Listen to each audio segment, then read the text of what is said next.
Jo çdo traditë është e mirë. Në traditën tonë shqiptare, veçmas në Kosovë, e kemi zakon që bebet e posalindura, e besa derisa t'i bojnë disa muj, t'i lidhim me shokz ose lulak. E madje thojmë që kështu rahatohen ma mirë edhe flajnë ma gjatë. Pa kemi menduar ndonjëherë se si ndikon kjo lidhje, ky shtrëngim, në një krijesë të vogël të bresht. A kemi dalë ndonjëherë në pozitën e bebes edhe për me e ndje se si do të ndjeshim të ngulfatur nëse dikush na lidh deri në atë mas. Çka i ndodh mendjes edhe trupit të bebes kur shtrëngohet deri në atë mas, kur i kufizohen lëvizjet e kur i vështirësohet frymarrja. Kjo praktik e lidhjes së bebeve mund të ketë pasoja serioze. Studimet ndërkombëtare tregojnë që kufizimet e lëvizjes së bebave ndikojnë në zhvillimin motorik të fëmijës, në sjelljet e tij në të ardhmen e besa edhe në shëndetin e kockave. Një hulumtim i publikuar nga Instituti Nacional i Shëndetësisë në vitin 2014 tregon që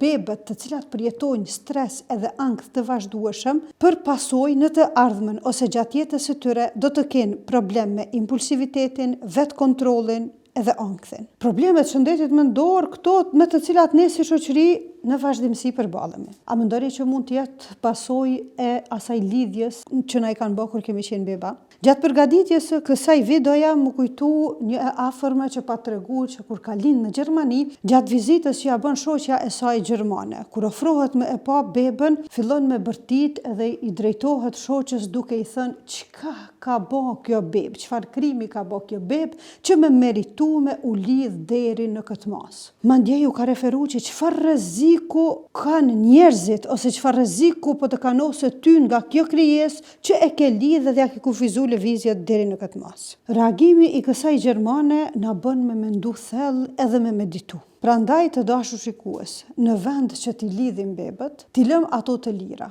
t'i ofrojmë sa më shumë dashuri, t'ju mundsojmë sa më shumë kontakt fizik me prindin, se vetëm kështu do të rrisim qenie të shëndosha edhe në aspektin mendor, po edhe në aspektin fizik. Është investim i hershëm, po që na ndihmon për të rritur një shoqëri të shëndoshme të ardhmen. E sa i përket asaj që bebët rahatohen kur lidhen, kjo na bën me nënkuptuar që edhe përkundër faktit që mund të kenë nevoja të ndryshme, na e pamundsojnë neve si prind me reagu kur ata kanë nevojë. Të tregojmë të vëmendshëm e të mos e bëjmë këtë gabim, besa të mos i lejojmë as të tjerët të bëjnë një gabim të tillë, sepse përndryshe do të rrisim individ impulsiv, nervoz edhe që kanë tendencë shumë të mëdha për të bërë problematik në të ardhmen. Në fund të ditës, asnjë dashuri nuk shprehet ndaj dikujt duke e ngulfatur ose duke ja zënë frymën.